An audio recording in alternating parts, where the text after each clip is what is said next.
પૂર્વ મંત્રી શ્રી ના માણસો પણ એમણે મોકલેલા છે. એમણે કીધું કે જાઓ, ચૈતર વસાવાનો પ્રોગ્રામ છે, કેટલા લોકો આવે છે, એની સાથે સાથે કેટલા લોકો જોરથી નારા બોલે છે, ઉતારીને લાવજો. એ લોકો ઉતારશે ને તમે આટલું કરશો ને પછી કઈ મજા નથી, એવું થશે. તો હું જય જવાન બોલાવીશ, તમે જય કિસાન બોલાવજો. હું જય જવાન બોલાવીશ, તમે જય કિસાન બોલજો. જય જવાન, જય જવાન, જય જવાન, ઇન્કલાબ, ઇન્કલાબ. ધન્યવાદ. આજની ગુજરાત જોડો જનસભામાં અહીં મંચસ્થ મારી સાથે ઉપસ્થિત આમ આદમી પાર્ટીના પ્રદેશના યુવા અધ્યક્ષ એવા બ્રિજરાજભાઈ સોલંકી, વિદ્યાર્થી નેતા અને આમ આદમી પાર્ટીના યુવા આગેવાન એવા યુવરાજસિંહ જાડેજા, આ વિસ્તારના સંગઠન મંત્રી એવા નરેશભાઈ બારિયા, આ ઝોનના પ્રભારી એવા અશોકભાઈ ઓઝા, સાથે આપણા મહીસાગર જિલ્લાના પ્રમુખ એવા બાબુભાઈ ડામોર, દાહોદ જિલ્લાના પ્રમુખ એવા રાકેશભાઈ બારિયા, દાહોદ લોકસભાના ઇન્ચાર્જ એવા ભાણાભાઈ, સાથે આ વિસ્તારમાંથી દાહોદ જિલ્લાની આજુબાજુની વિધાનસભા 2022ની ચૂંટણી લડેલા એવા તમામ સાથીઓ, વિધાનસભાના ફતેપુરાના પ્રભારી, ઝાલોદના પ્રભારી અનિલભાઈ અને તમામ વિધાનસભાના પ્રભારીઓ, તાલુકાના પ્રમુખો અને મોટી સંખ્યામાં અમારી સામે ઉપસ્થિત થયેલા જુદા જુદા ગામમાંથી પધારેલા વડીલો, યુવાનો, માતા બહેનો, ભૂલકાઓ, આપણો અવાજ ગુજરાત સમેત પૂરા દેશ સુધી પહોંચે એના માટે સતત 12 વાગ્યાનું કવરેજ, ખડે પગે રહીને 12 વાગ્યાથી કવરેજ કરતા એવા મીડિયાના મિત્રો, આપણો પ્રોગ્રામ ખૂબ સારી રીતે થાય, કાયદો વ્યવસ્થા જળવાય અને સુચારું આયોજન થાય એના માટે સેવા આપી રહેલા પોલીસના તમામ અધિકારીઓ, કર્મચારીગણ બધા માટે એકવાર જોરદાર આપણે તાળીઓ પાડી લઈશું. સાથે મંચસ્થ જયેશભાઈ સંગાળાજી, દેવેન્દ્રભાઈ મેડા, અજયભાઈ કટારા જેવા અનેક આગેવાનોનો આજના કાર્યક્રમમાં આ ચૈતર વસાવા બધાને જ જોહાર વંદન કરે છે, બધાને હું નમન કરું છું.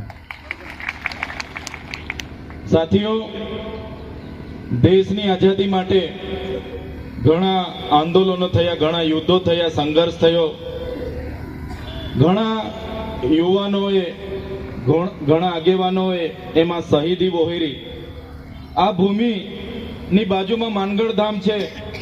દર વર્ષે 17 સપ્ટેમ્બરે ત્યાં અમે આવીએ છીએ. ત્યાં પણ જલિયાવાલા બાગના હત્યાકાંડ કરતા પણ મોટો હત્યાકાંડ માનગઢ ધામમાં પણ થયો. 1500 જેટલા લોકોને ગોળીઓ બારથી મારી નાખવામાં આવ્યા.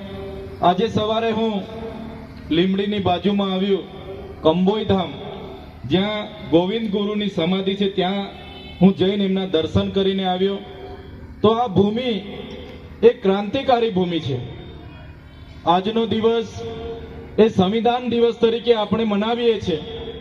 બધા લોકોના શહાદતથી, બધા લોકોના ખૂનથી દેશ આઝાદ થયો. દેશમાં લોકશાહી આવી અને લોકશાહી આવ્યા બાદ આખા દેશના તમામ વર્ગના લોકોને એવું હતું કે હવે લોકશાહીમાં આપણે બધા સાથે જે પણ પ્રકારની આઝાદી મળી છે, અમને બધાને આઝાદી મળી, તો લોકશાહીમાં બધા સાથે રહીને દેશને આગળ લઈ જઈશું. પણ સાથીઓ, જે પ્રકારે આગળના વક્તાઓએ કીધું એ પ્રકારે બાબા સાહેબે જ્યારે બંધારણ બનાવ્યું, એમની આખી ટીમે બંધારણ બનાવ્યું અને બંધારણ જ્યારે એમણે દેશના રાષ્ટ્રપતિ, દેશના વડાપ્રધાનને એમણે સુપ્રત કર્યું, ત્યારે એમણે કીધું કે આ બંધારણ બીજા દેશોના કોઈ પણ બંધારણ કરતા પણ વિશેષ બંધારણ છે, જેને કોઈ પણ દેશનું બંધારણ ટક્કર નહીં મારશે, એ પ્રકારનું બાબા સાહેબે બંધારણ બનાવ્યું છે. ત્યારે બાબા સાહેબના એ વાક્ય મને યાદ આવે છે. બાબા સાહેબે કીધું હતું, બંધારણ તો ખૂબ સારું, બધા જ વર્ગના, બધા જ જ્ઞાતિના બધા જ લોકોને આવરીને બનાવ્યું છે, પણ બંધારણને અમલ કરનારાઓની જ્યારે ઈચ્છા શક્તિ નહીં હશે તો આ બંધારણ કશું જ કામનું નથી રહેવાનું. અને આજે તમે જોઈ લો, આજે દેશમાં જે લોકો રાજ કરી રહ્યા છે, દેશની આઝાદીમાં એમનું કોઈ યોગદાન નહોતું, અને એ લોકો આજે રાષ્ટ્ર ભાવનાની, રાષ્ટ્ર પ્રેમની, દેશની અખંડિતતાની આપણી સાથે વાતો મોટી મોટી કરે છે. બંધારણમાં તમે જોશો, બંધારણમાં જ્યારે આદિવાસી સમાજમાંથી જયપાલસિંહ મુંડા આપણા સભ્ય હતા, એમણે બંધારણના આર્ટિકલ 371 અંતર્ગત આસામ, સિક્કિમ, મિઝોરમ, મેઘાલય, ત્રિપુરા, નાગાલેન્ડ જેવા રાજ્યોમાં અનુસૂચિત 6 371 અંતર્ગત એમણે દાખલ કરી. અનુસૂચિત 6 અંતર્ગત એ રાજ્યોની તમામ ગ્રામ સભાઓને સ્વતંત્ર સત્તા આપવામાં આવી, રૂઢિગત ગ્રામ સભાઓને પાવર આપવામાં આવ્યા, જિલ્લા પરિષદોને સત્તા આપવામાં આવી. કોઈ પણ પ્રોજેક્ટ ત્યાં આવે, કોઈ પણ યોજના ત્યાં મંજૂર થાય, એ ચાહે ડેમ હોય, જીઆઈડીસી હોય, જીએમડીસી હોય, રેલવે હોય, એરપોર્ટ હોય કે બુલેટ ટ્રેન હોય, ત્યાંની ગ્રામ સભાની સંમતિ લેવાનું ફરજિયાત છે. ત્યારે ત્યાં કોઈ વડાપ્રધાન કાર્યક્રમ કરવા આવે, દેશના રાષ્ટ્રપતિ કાર્યક્રમ કરવા આવે, રાજ્યપાલ કાર્યક્રમ કરવા આવે કે રાજ્યના મુખ્યમંત્રી કાર્યક્રમ કરવા આવે, અનુસૂચિત 6 લાગુ છે. વિસ્તારમાં ગ્રામ સભાની પરવાનગી ફરજિયાત લેવી પડે છે. કોઈ પણ પ્રોજેક્ટ ત્યાં મંજૂર થાય, એની જમીન સંપાદન કરતા પહેલા ગ્રામ સભાની પરવાનગી લેવી પડે, એ વ્યક્તિની પરવાનગી લેવી પડે, આ પ્રકારે પબ્લિક હિયરિંગ કરવું પડે, પછી જ ત્યાં જમીન સંપાદન થાય છે. એ પાવર અનુસૂચિત 6 માં આપેલા છે, બંધારણની કલમ 371 માં આપેલા છે. ત્યારે આજે એ વિસ્તારનો આદિવાસી સમાજ આજે બચેલો છે. ત્યારે આજે ગુજરાતમાં પણ અંબાજીથી ઉમરગામના 14 જિલ્લાઓમાં બંધારણની કલમ 244 ની પેટા કલમ 13 ક અંતર્ગત આપણને અનુસૂચિત 5 ની જોગવાઈ કરીને બંધારણમાં આપણને આપી છે. સાથીઓ, આજે આઝાદીના 78 વર્ષ થયા, પણ આ સરકારોએ અનુસૂચિત 5 આજ દિન સુધી લાગુ નથી કરી. આજે સત્તામાં બેઠેલા લોકો પોતાનો સત્તાનો દુરુપયોગ કરીને જ્યારે આ વિસ્તારમાં ડેમો બનતા હતા, આ વિસ્તારમાં કોરિડોર બને, ભારતમાલા પ્રોજેક્ટ બને, આ વિસ્તારમાં જ્યારે એરપોર્ટ આવવાનું હોય, આ વિસ્તારમાં કોઈ જીઆઈડીસી, જીએમડીસી આવવાની હોય, સત્તામાં બેઠેલા લોકો સત્તાનો દુરુપયોગ કરીને પોલીસને મોકલીને બારોબાર આપણી જમીન આજે છીનવાઈ રહી છે. બંધારણમાં 1996 ના પેસા એક્ટની જોગવાઈ છે કે ગ્રામ સભાની પરવાનગી ફરજિયાત હોવી જોઈએ, પબ્લિક હિયરિંગ થવું જોઈએ અને એની સંમતિ હોય તો જ જમીન સંપાદન થાય. પણ આજે એનો કોઈ અમલ કરતું નથી. આજે 1983 માં જે 73 AA માટેનો કાયદો બન્યો, એમાં આદિવાસીઓની જમીનો બીજા કોઈ ખરીદી ના શકે અને આદિવાસીની જમીન બીજા કોઈ વેચી ના શકે, એ કાયદા અંતર્ગત આજે આપણને પ્રાવધાન મળ્યા. પણ તમે આજે જોઈ લો, દરેક જિલ્લાના કલેક્ટરો 73 AA ની જમીનો બારોબાર એમના દસ્તાવેજો બનાવીને આપી રહ્યા છે. ત્યારે સાથીઓ, આપણે બધાએ જાગવાની જરૂર છે. એ ચાહે અનામતની વાત હોય, આજે અનામતમાં 40% લાવો તો જ આપણને એ ભરતીમાં લેવાની વાત છે. ત્યારે આ રોસ્ટર પદ્ધતિ બાબતે પણ આવનારા દિવસોમાં આપણે જાગવું પડશે. ત્યારે સાથીઓ, વધારે વાત એના પર આપણે કરવી પડશે કે આજે બંધારણ દિવસ હતો અને આપણને જે બંધારણમાં સંવિધાનિક પ્રાવધાનો મળ્યા છે, જળ જંગલ જમીન પરના અધિકારો મળ્યા છે, ખનીજો પરના અધિકારો મળ્યા છે, એની આજ દિન સુધી અમલવારી નથી થઈ. આજ દિન સુધી આપણે અધિકારો માટે લડીએ છીએ. આજે તમે દેશની હાલત શું છે જોઈ લો. આજે આપણે દેશના નાગરિક છે એ સાબિત કરવા માટે તમારે કેટલા જાતના પુરાવા આપવા પડે છે? આપવા પડે છે કે નથી આપવા પડતા? પાછળ મારો અવાજ આવે છે? આજે તમે દેશના નાગરિક છો એ સાબિત કરવા માટે તમે જોઈ લો, શરૂઆતમાં તમારે નામ લખાવવું એટલે તમારે પહેલા શરૂઆતમાં જન્મનો દાખલો માંગે, આવકનો દાખલો માંગે, જાતિનો દાખલો માંગે, સ્કૂલનું સર્ટી માંગે, રેશન કાર્ડ માંગે, આધાર કાર્ડ માંગે, ચૂંટણી કાર્ડ માંગે, તમારી પાસે પાન કાર્ડ માંગે, આઈટી રિટર્ન માંગે, તમારી પાસે કટિયા માંગે, પંચાયતનો રહેઠાણનો દાખલો માંગે, ઘરવેરાની પાવતી માંગે, લાઇટ બિલ માંગે. અને તમે જ્યારે કોઈ લાભ લેવા જાઓ, મામલતદાર સાથે તમે ઊભા હો તો પણ મામલતદાર કહે કે તમે જીવતા છો એનો દાખલો, હયાતીનો દાખલો લઈ આવો, પછી તમને અમે તમારા ટેક્સમાંથી યોજનાનો લાભ આપીશું. થાય છે કે નથી થતું? થાય છે ને? ત્યારે આપણે હયાત છે એનો પુરાવો, આપણે નાગરિક છે એના પુરાવા માટે એક થેલો લઈને આપણે નીકળવું પડે અને આપણે બધા અડધી જિંદગી એ કાગળિયા ભેગા કરવામાં જતી રહે એવી પરિસ્થિતિ આજે આપણી છે. આજે કડાણા વિસ્તારના લોકો પોતાના જાતિના દાખલાઓ માટે વર્ષોથી લડે છે. સાચી વાત છે કે ખોટી વાત છે? સાચી વાત છે કે ખોટી વાત છે? જ્યારે કડાણા ડેમ બન્યો અને એ કડાણા ડેમમાં ગામડાઓ વિસ્થાપિત થયા, જમીનો સારી જમીનો ડૂબી ગઈ, ગામો વિસ્થાપિત થયા, સમાજ સંસ્કૃતિ પ્રકૃતિ સાથે છિન્નભિન્ન થઈ ગયા અને વિસ્થાપિત થયા. સરકારે કીધું તમને જમીન સામે જમીન આપીશું, સિંચાઈનું પાણી આપીશું, એક પરિવારમાંથી એક જણને નોકરી આપીશું. કોઈને કડાણા ડેમમાંથી નોકરીને જમીન મળી છે ભાઈ? કોઈને પાનમ ડેમ વિસ્થાપિત વાળાને જમીનો મળી છે? તમને નોકરી મળી છે? જ્યારે પણ દેશને જરૂર પડી, જ્યારે પણ પ્રદેશને વિકાસની જરૂર પડી, એ ચાહે નર્મદા ડેમ હોય, કડાણા ડેમ હોય, ઉકાઈ ડેમ હોય, પાનમ ડેમ હોય કે કરજણ ડેમ હોય, આદિવાસી સમાજ વિસ્થાપિત થયો છે, જમીનો આપી છે. પણ આજે આદિવાસી સમાજને એ વિસ્તારમાં સિંચાઈનું પાણી નથી. આજે આદિવાસી સમાજને વિસ્તારમાં શાળાની ઓરડા નથી, શાળામાં ભણાવવા વાળા શિક્ષકો નથી. આજે કુપોષણથી આદિવાસી સમાજના બાળકો પીડાય છે, આજે સિકલ સેલથી બાળકો પીડાય છે, આજે દવાખાનાઓમાં ડોક્ટરો નથી. આજે પણ યુવાનો રોજગારી માટે આંદોલનો કરે છે, આજે રોડ માટે આંદોલનો કરે છે, 73AA માટે આંદોલનો થાય છે, આજે સ્કોલરશીપ માટે આંદોલનો થાય છે. ત્યારે મારા સાથીઓ, મારા યુવાન મિત્રોને હું કહેવા માંગુ છું, આપણે ક્યાં સુધી આંદોલન કરીશું? ક્યાં સુધી લડેંગે જીતેંગે જિંદાબાદ મુર્દાબાદ? ક્યાં સુધી આવેદન નિવેદન? ક્યાં સુધી હારે સરકાર હાય કરીશું? મારા સાથીઓ, આવનારા દિવસોમાં તાલુકા જિલ્લા પંચાયત આવે છે, તમે તૈયાર થઈ જાઓ. હવે આવેદન નિવેદન જિંદાબાદ મુર્દાબાદ કરવાનું થતું નથી. હવે આ લોકો પરથી આપણે સત્તા લેવાનું થાય છે અને એ સત્તા આપણે બધાએ લઈ લેવાની છે.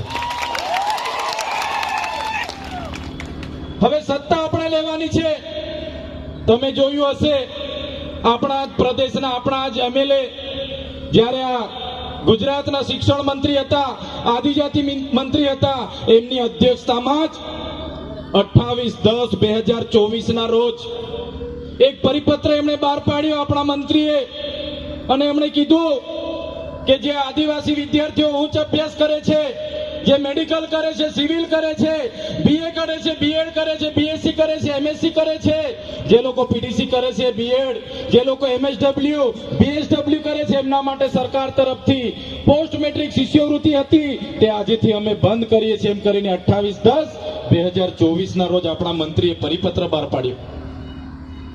આપણું 3410 કરોડ રૂપિયા વર્ષનું બજેટ હતું, છતાં એમણે એવું કીધું કે આદિવાસી વિદ્યાર્થીઓના ઉત્થાન માટે, આદિવાસી વિદ્યાર્થીઓના ઉચ્ચ અભ્યાસ માટે અમારી પાસે બજેટ નથી.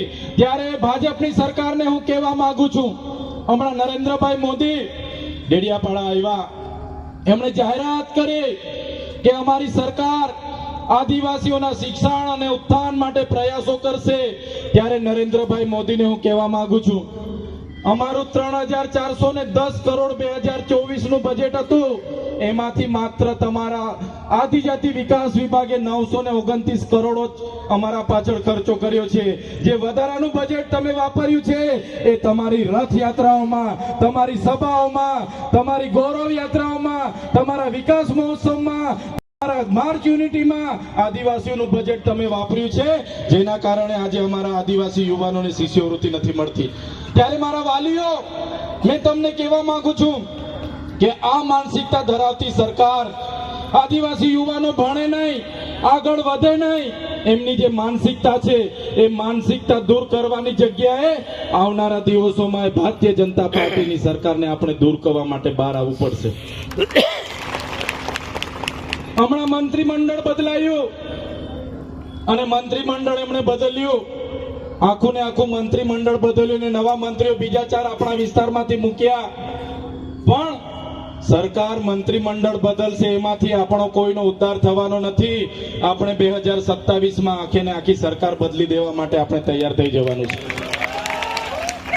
સાથીઓ, તમે બધાએ જોયું હશે, આ પ્રકારની વાતો અમે સરકારમાં કરીએ, એક બાજુ સરકાર વિકાસ વિકાસ વિકાસ, ની વાતો કરે, એક બાજુ ગુજરાત મોડલની વાતો કરે, એક બાજુ વિશ્વગુરુ બનવાની વાતો કરે, એક બાજુ પડેગા ઇન્ડિયા બળેગા ઇન્ડિયાની વાતો કરે, બેટી બચાવો બેટી પઢાવોની વાતો કરે. અને આપણે જ્યારે શિક્ષકોની માંગણી કરતા હોય, આપણે જ્યારે શાળાની માંગણી કરતા હોય, આપણે મનરેગા કૌભાંડની વાતો કરતા હોય, આપણે નલ સે જલમાં થયેલા કૌભાંડની વાતો કરતા હોય, એનું આંદોલન થતું હોય, અમે આગેવાની કરતા હોય, ટેટ ટાટ પાસ પરીક્ષાર્થીઓને કાયમી ભરતી થાય એની માંગ કરતા હોય, તો આ ભૂપેન્દ્રભાઈ પટેલની સરકારને ગમતું નથી, આ હર્ષભાઈ સંઘવીની પોલીસને ગમતું નથી, એમની સરકારને ગમતું નથી અને અમને જેલોમાં નાખવામાં આવે છે. તમે જોયું હશે 2023માં પણ એક ખોટા કેસમાં મારા ધર્મપત્ની, મારી બહેનો, એમના જમાયો, મારો પીએ, મને બધાને જેલમાં નાખી દેવામાં આવ્યા, દબાવવામાં આવ્યા, ડરાવવામાં આવ્યા, ધમકાવવામાં આવ્યા અને કહેવામાં આવ્યું તમે આદિવાસી સમાજનો અવાજ કેમ બનો છો, તમે સંવિધાનની વાત કેમ કરો છો, તમે નર્મદાના પાણીની વાત કેમ કરો છો, તમે ઉકાઈના પાણીની વાત કેમ કરો છો, તમે કડાણાના વિસ્થાપિતની વાત કેમ કરો છો, તમે કોરિડોરને કેમ જમીન આપતા નથી, તમને જેલ વેઠવી પડશે. અને એ જ પ્રકારે ગયા વર્ષે પણ હમણાં તમે જોયું હશે જુલાઈની 7મી તારીખે મને એ લોકોએ ઓફિસે બોલાવ્યા અને પૂર્વ પ્લાનિંગ સાથે મારા પર ખોટો કેસ કર્યો. એક સામાન્ય બાબત મામલતદાર ટેબલ પર જામીન આપીને મોકલી દે, એની જગ્યાએ 307 મારા પર લગાડી દેવામાં આવી. મને રાજપીપળા જેલમાં નહીં, ડેડિયાપાડા જેલમાં નહીં, મને વડોદરાની સેન્ટ્રલ જેલમાં નાખી દેવામાં આવ્યો. સયાજીરાવ ગાયકવાડે અંગ્રેજો વખતે એના પહેલા બનાવેલી જેલમાં ખંડર હાલતમાં એકલી કોટડીમાં મને રાખવામાં આવ્યો. મને યાતના આપવામાં આવી, મારો પરિવાર દુખી, મારા કાર્યકરો દુખી, મને જામીન ના મળે, મારા વકીલોને કોર્ટમાં ના જવા દે, મારા માટે આંદોલન કરે એમને જેલોમાં નાખી દે, એમના મોબાઈલો જમા થઈ જાય, મને જેલમાં મળવા માટે કોઈને પરમિશન નહીં, મારા વકીલોને મળવા ના દે, મને દબાવવામાં આવ્યો, ડરાવવામાં આવ્યો, ધમકાવવામાં આવ્યો અને કહેવામાં આવ્યું તમારે 3 વર્ષ સુધી જેલમાં રહેવું પડશે, તમારે 2 વર્ષ સુધી જેલમાં રહેવું પડશે. અને મેં જેલમાં સાથીઓ તમે જોયું હશે, મેં વગર ગુને, સાથીઓ જેલોથી અમે ડરતા નથી, અમારા સાથીઓ જેલોથી ડરતા નથી, પણ જ્યારે વગર ગુને જેલ વેઠવી પડે, વગર ગુને યાતનાઓ વેઠવી પડે ત્યારે દુઃખ થાય છે. અને એ દુઃખ સાથે અમે 80 દિવસ સુધી જેલમાં રહ્યા, એકલી કોટડીમાં રહ્યા, અંધારી કોટડીમાં રાખવામાં આવે, યાતનાઓ આપવામાં આવે અને 2 વર્ષ સુધી રાખવાનું એમનું આયોજન હતું. પણ તમારા બધાના આશીર્વાદ હશે, ઉપરવાળાની મહેરબાની હશે, હું છૂટીને આવ્યો ને તમારી વચ્ચે આવ્યો. ત્યારે આ સરકાર દબાવવા માટે પોલીસનો ઉપયોગ કરે છે. આ ઉત્તમ દાખલો છે. માંડ માંડ તારીખ પર તારીખ, તારીખ પર તારીખ, તારીખ પર તારીખ, તારીખ પર તારીખ ભાજપના નેતાઓ એમની પોલીસ ખોટા સગોંદનામા કર્યા. કહેવામાં આવ્યું કે આ ચૈતર વસાવાને આદિવાસી વિસ્તારમાં નહીં ફરવા દેવાનું, એને અંબાજીથી ઉમરગાંવથી દૂર રાખો. અને તમે જોયું હશે આજે હું ડેડિયાપાડા નથી જઈ શકતો. મને આ લોકોના ખોટા સોગંદનામાના કારણે મારો જે મત વિસ્તાર છે, મારું જે ડેડિયાપાડા છે, જે લોકોએ મને 1 લાખથી પણ વધારે મત આપ્યા, જે લોકોએ મને 34 વર્ષમાં ધારાસભ્ય બનાવ્યો, એમની વચ્ચે એમના સુખ દુઃખમાં આજે હું જઈ નથી શકતો. ત્યાં મારી ઓફિસ છે, મારું ગામ છે, ત્યાં મારું ઘર છે, મારો પરિવાર છે, ત્યાં હું જઈ નથી શકતો. અને અનેક વાર એ લોકો હજુ પણ મને કહે છે, એમના નેતાઓ ધમકી આપે છે, એમના આઈપીએસ અધિકારીઓ ધમકી આપે છે, તમે મોદી સાહેબ વિશે બોલો છો, તમે ભૂપેન્દ્રભાઈ પટેલ વિશે બોલો છો, તમે પોલીસમાં સામે બોલો છો, તમને આવનારા દિવસોમાં ડેડિયાપાડામાંથી તો અમે કાઢ્યા જ છે, આવનારા દિવસોમાં તમને નર્મદા જિલ્લાની બહાર પણ અમે મોકલી દઈશું, ગુજરાતની બહાર પણ અમે મોકલી દઈશું. ત્યારે એ પોલીસ અધિકારીઓને, એ ભાજપના નેતાઓને, એમના મુખ્યમંત્રીને, એમના નાયબ મુખ્યમંત્રીને હું કહેવા માંગુ છું, તમે મને નર્મદામાંથી કાઢી નાખશો, તમે મને ડેડિયાપાડામાંથી કાઢી નાખશો, તમે મને ગુજરાતમાંથી કાઢી નાખશો, પણ આ ચૈતર વસાવા અમારા લોકોના દિલમાં રહે છે, ત્યાંથી ક્યારે નથી કાઢી શકતા. સાથીઓ, આ યાતના અમે વેઠીએ છીએ. આ આમ આદમી પાર્ટી, એમના અરવિંદ કેજરીવાલ અમારા કા કરી, અમારા માટે દુઆ કરી, અમારા માટે ઉપવાસ કર્યા, અમારા માટે માનતા રાખી, વ્રત રાખ્યા અને અમે આજે છૂટીને તમારી વચ્ચે આવ્યા છે. ત્યારે તમને કહીએ છીએ, આ ચૈતર વસાવા એના શરીરમાં જ્યાં સુધી લોહી ચાલશે ત્યાં સુધી આદિવાસી સમાજ અને ગુજરાતના લોકો માટે લડશે. અમને જેલોમાં ડરાવવામાં આવ્યા. અમે જેલથી છૂટીને બહાર આવ્યા ત્યારે કહેવામાં આવ્યું કે વડાપ્રધાનની હસ્તે તમારે જોડાઈ જવાનું છે, નહીં તો જેલોમાં જવા માટે તૈયાર રહો. ત્યારે ભાજપના પ્રદેશના નેતાઓને બી કહેવા માંગુ છું, ચૈતર વસાવા આજે એકલા નથી. આજે અમારી સામે લાખો ચૈતર વસાવા બેઠા છે. તમારી જેલો મોટી કરી દેજો, તમારી જેલો મોટી કરી દેજો. આજે અમારો સમાજ, આજે ગુજરાતનો યુવા, ગુજરાતના એસસી એસટી ઓબીસી માઇનોરિટી આજે જાગી ગઈ છે, તમારી નીતિ જાણી ગઈ છે. ત્યારે અમે ડરવા વાળા લોકો નથી, અમે લડવા વાળા લોકો છે. કેટલાક લોકોએ કીધું કે ચૈતર વસાવા ભાજપમાં આવે છે 5 દિવસમાં નરેન્દ્રભાઈ મોદીના હસ્તે એમને ખેસ પહેરાવાના છે. ત્યારે એવા લોકોને પણ કહેવા માંગુ છું, આ ચૈતર વસાવા શરણાગતિ સ્વીકારીને ભાજપમાં આવે એવા નથી. ભાજપ વાળાને લાવવા વાળા લોકો અમે છે. ત્યારે તમે જોયું હશે, ક્યાંય પણ અમે વાત કરી, અમારા કાર્યક્રમો હોય, ભાજપના નેતાઓ પીએસઆઈ ફોન કરે, પીઆઈ ને ફોન કરે, ડીવાયએસપી સાહેબને ફોન કરે, એસપી સાહેબને ફોન કરે કે આ ચૈતર વસાવાના પ્રોગ્રામમાં પરવાનગી નહીં આપવાની.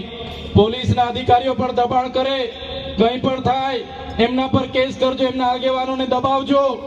મારા પોલીસ અધિકારી મિત્રોને પણ કહેવા માંગુ છું, એવા ભ્રષ્ટ નેતાઓથી તમારે ડરવાની જરૂર નથી. આમ આદમી પાર્ટી ચૈતર વસાવા તમારી સાથે છે, તમારા કોઈ બાપથી એમનાથી ડરવાનું. સાથીઓ, આજ વાત સાથે અમે તમારી વચ્ચે આવ્યા છે. જે પ્રકારે દેશ ચાલી રહ્યો છે, તમે મનન કરો, ચિંતન કરો, આ લોકશાહી દેશમાં શું ચાલી રહ્યું છે. શરૂઆતમાં આ સરકારે કીધું કે જીએસટી અમે લાગુ કરીએ છીએ, અને એમણે જીએસટી લાગુ કરી નાના નાના વેપારીઓ રોડ પર આવી ગયા. આ સરકારે કીધું, રાત્રે 12 વાગે જાહેર કર્યું કે ભાઈ તમારા પર 500 ને 1000 વાળી છે, એ તમે 1 મહિનાની અંદર બદલી દો, એ ચાલવાની નથી. નોટબંધી જાહેર કરી, આપણે બધા લાઈનો પર લાગી ગયા. નોટ બદલવા માટે બેંકોમાં ચંપલોની લાઈનો મુકતા થઈ ગયા. એમનો એક પણ ભાજપનો કરોડપતિ નેતા પૈસા બદલવા માટે લાઈન પર નથી આવ્યો.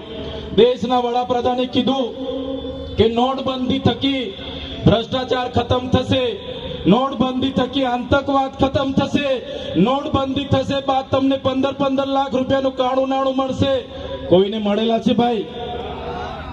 પાછળવાળા બોલતા નથી, મળ્યા હોય તો કેજો ભાઈ. નોટબંધીમાં 15 લાખનો વાયદો તો મળ્યા છે ભાઈ તમને? એ જ પ્રકારે તમે જોઈ લો, કોરોના આવ્યો, ઓક્સિજન નહીં, બેડ નહીં, કોઈ વ્યવસ્થા નહીં. રાતે 12 વાગે સાહેબે લોકડાઉન જાહેર કર્યું, પોલીસના હવાલે આખું તંત્ર સોંપાઈ ગયું. પોલીસે બહાર નીકળ્યો એટલે દંડો પડે. તમારા લગ્ન બંધ, મયતમાં નહીં જવાનું, ભજનમાં નહીં જવાનું, સગાઈમાં નહીં જવાનું, તમારે કોઈ કાર્યક્રમ નહીં કરવાનો. ભાજપ વાળાની રેલી હોય એ દિવસે કોરોનાને રજા હતું કે નહીં હતું? 2 વર્ષ સુધી કોરોના ચાલ્યો. 2 વર્ષ સુધી આપણે લગ્ન નહીં કરવાના, ભજન નહીં કરવાના, 12મા નહીં કરવાના, કોઈ તહેવાર નહીં કરવાનો. અને ભાજપના નેતાઓની રેલી હોય એ દિવસે કોરોનાને રજા. અને આપણા સાહેબે કીધું, કોરોનાને ભગાડવા માટેનો ઉત્તમ ઉપાય એક જ છે મારી પાસે, તમે બધા થાળી અને વેલણથી થાળી વાળકા વગાડો. આપણે બધા વગાડ્યા કે નહીં વગાડ્યા? એમણે કીધું અઠવાડિયા પછી રવિવારે મન કી બાતમાં તમારે કોરોના ભગાવો છે. આપણે બધાએ કીધું હા ભગાવો છે. તમે દીવા સળગાવો. આપણે બધાએ 50 સળગાવ્યા, કોઈ 100 સળગાવ્યા, કોઈ 200 સળગાવ્યા. કોરોના ગયો, પબ્લિક હેરાન થઈ. સાથીઓ, એ જ પ્રકારે એમણે આધાર કાર્ડનું અપડેટ કરાવવા માટે 2 મહિના સુધી આપણને લાઈનો પર રાખી દીધા.